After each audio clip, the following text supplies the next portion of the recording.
That's right. Western Conference Finals is here. Dallas, Minnesota. Antman. I was like, we got Luka. We need to really get like nicknames for some of these foreign players. I mean, Antman. Don't get me wrong. I was like, good thing it's a superhero. It just but and we got Kai. Yeah, we need to get some nicknames for them. But anyway, I was like airplane mode. That's right. That's what we're gonna go with over there. I don't know if that's any better, but hey, whatever. Anyway, yo, I hope this. I was like this game. I was like this series. I was like, hopefully it delivered almost like how Indiana and the Celtics did after their first game. But I actually do think that this is going to be a 7-game series. I was like, just because both of our players, Ant and Luka, can do so much without necessarily scoring, that like they don't have to have ridiculous numbers, but they're both capable of ridiculous numbers. Um, it's going to be interesting to see how to me, I think a lot of this really is, because I think Kyrie probably going to try to be more aggressive here, just because you're going to need to score more versus the way the defense is. You can't just have Luka trying to dribble all day, because they got more people to throw at Luka, that you're going to have somebody to relieve them with Kyrie, because really that's your only really other shot creator. Now on Minnesota side, you don't. I was like, you do need, and I was like, you don't have the same shot creator. Like, yes, Carl can get his own shot, but he's not a shot. He's not a shot creator like that. Um, but to me, I think this really depends on actually the big men of both teams. Like Lively and Gafford aren't offensive people; they're defensive dudes. But I was like, but you're not going to play them both on the same court as you will with as Minnesota will do with their big men. Really all three of them. This is, I think, once again, this is where Dallas will miss Maxey. Cause like I think if Maxey was in the series with the Thunder, I actually think that they probably would have beat them faster. Just because I was like, you could play him at the 5 and at the 4. So guess what? It's like, and he's taller and bigger than PJ Washington, but he sort of gives you the same thing of like defense and shooting threes. So that's why I think he'd be missed, because I was like, when they go with Cat and Gobert, Nas and Cat, like Maxey could play with Lively and Gafford. I was like, PJ Washington, I think, is going to have to keep his hot streak up, because he's going to have to keep them honest. Because I was like, you're going to have to keep, because to be honest, they're probably going to keep. I was like, it's going to be interesting to see who they put on PJ, because it's like I would say Rudy, but unlike Aaron Gordon, he's going to go to the basket. He's looking to score in a way where it's like, do you put Carl on? But the only problem is, because Carl is so foul prone, while PJ trying to get shots and stuff like that, we know that he's going to take him off the dribble more. That is like both big men, trying to stay with him. But that's where I think rebounding is going to be very important, because you're going to have, like, Minnesota's going to have height advantage. I was like, from McDaniels, Nas,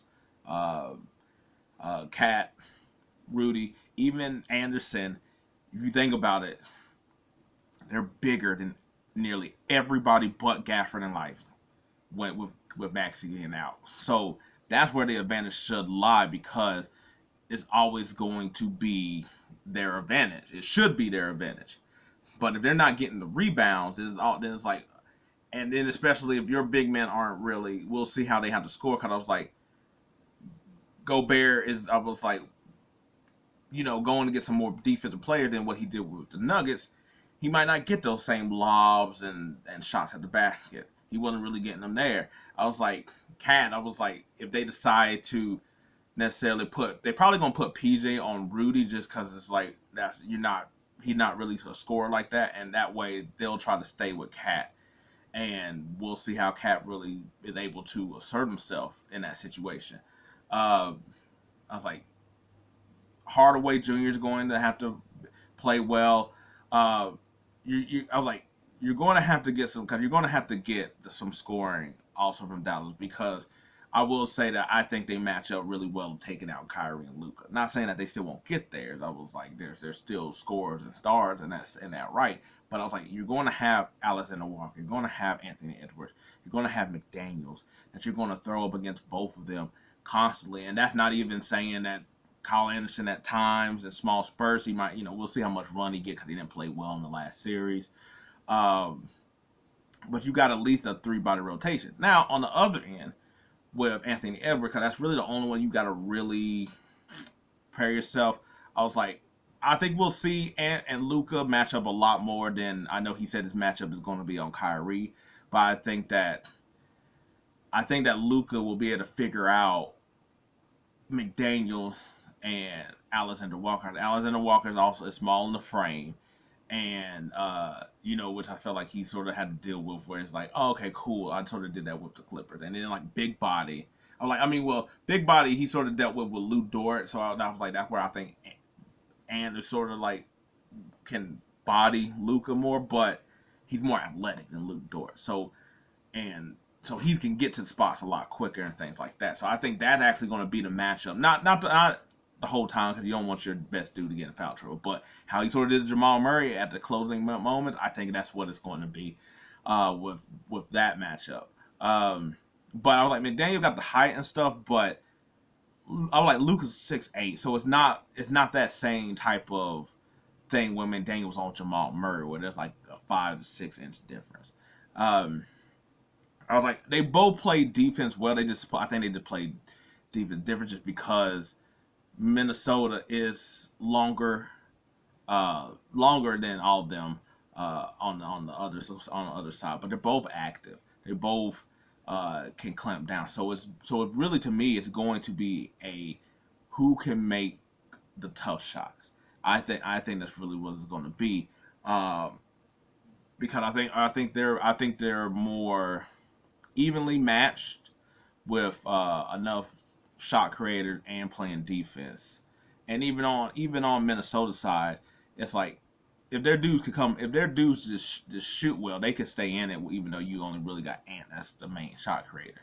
I was like I said, I think it really just depends on how the big men play. Mainly Catacor, because that's his second guy, even if I said that he's not the same type of shot creator like Kyrie is. But and Kyrie didn't have a good series of scoring, but he had a good series of playmaking. He still is a threat, so you're still going to follow him all over the place, and so you just need the other dude to hit outside shots.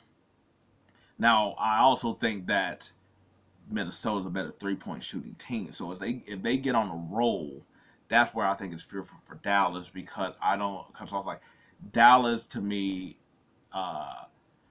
yes, Minnesota can be ISO, but I was like, they are more willing to move the ball around, and they got capable 3-point shooters than I think Dallas do. Where it's like, Derrick Jones, is he a better 3-point shooter? Yes. I was like, Josh Green, is he capable of shooting threes? Yes.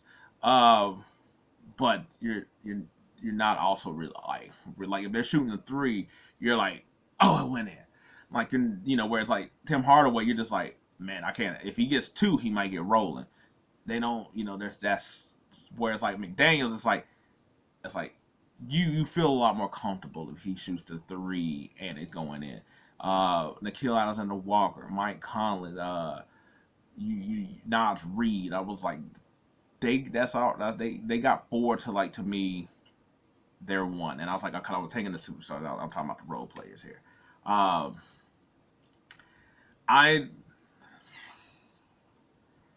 Yeah, it is interesting matchup. I want to say that I think I'm giving. I want to say I think I'm gonna give. I want to give Dallas game 1. I was thinking about like Minnesota. They had shorter amount of rest or days so they might. I was like, even though they haven't rested as much, they got pretty young. Both of them sort of got a young team, but. So I was like the hype of beating the Nuggets compared to Dallas, and it's like it might take them a minute to get their rhythm, but I think once they get going, I don't know, it's gonna. I was like, but in the series in the long run, that's kind of a hard one. Uh, because I think they're both capable. Is because I was like, but I think I'm gonna give. I really think that also the consistency of Cat. If Cat is consistent, I think Minnesota wins this with. I was like, cause I just I like their tenacity, their defense a little bit better, and I think that when you look at the matchups, it's like PJ Washington, Cat. It all depends on how Cat plays. Cause I like PJ. I feel like it's going to give you 15 minimum. I know he played really well, and I was like, I don't try to use necessarily just because you shot like Michael Porter Jr. Just because he shot well in one series, don't mean he will in the other one. So, but I do think that PJ consistently sort of could give you like 15, whatever, maybe even 20 now. So I was like, whereas Cat, the thing is that he can bust your ass, and he can also be ass. Uh, I was like, I was like, depends on who. Also the matchups. That's going to be wild. Uh, but I was like, it all right, it might. Now I'm gonna change it. I think it's Minnesota the first game, and I think it's Dallas the series.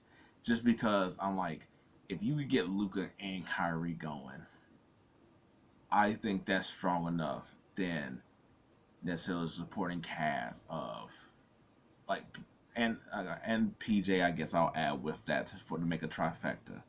Now, like those three are stronger to me than the three that you might get from Minnesota because I think Tim Hardaway can match Nas Reed uh, on the offensive output. Defensively, I was like Dallas doesn't really go inside like that anyway, so that's why I'm like they can negate the big man because it's like their big dude don't need to score, whereas like Cat needs to score in order to be effective. Whereas like you don't need Gafford and Lively to score. You can just have them be defensive threats and their defensive threats and pestering everybody. So I was like, I'm gonna say Minnesota gets game one, and I think Dallas will get the series just because I think that, and unless I was like, cause Luka can match Edwards' crazy game, can Cat match if Kyrie gets going, but and then if PJ can match Nas Reed, and then McDaniels. You see what I'm saying? It's like they so close that it's just like it's defense, length, rebounding to me, and like who gets the three ball going. I think those are the key things. 3-point rebound. Uh, yeah, I was like at like defense, and I mean yeah, that's important in this series. And so whereas like the Pacers in the end of the series, to me that was rebounding, pace, and stuff like that. But anyway, either way, we're gonna get a good series, and that's what I'm here for. So until then, I'm out.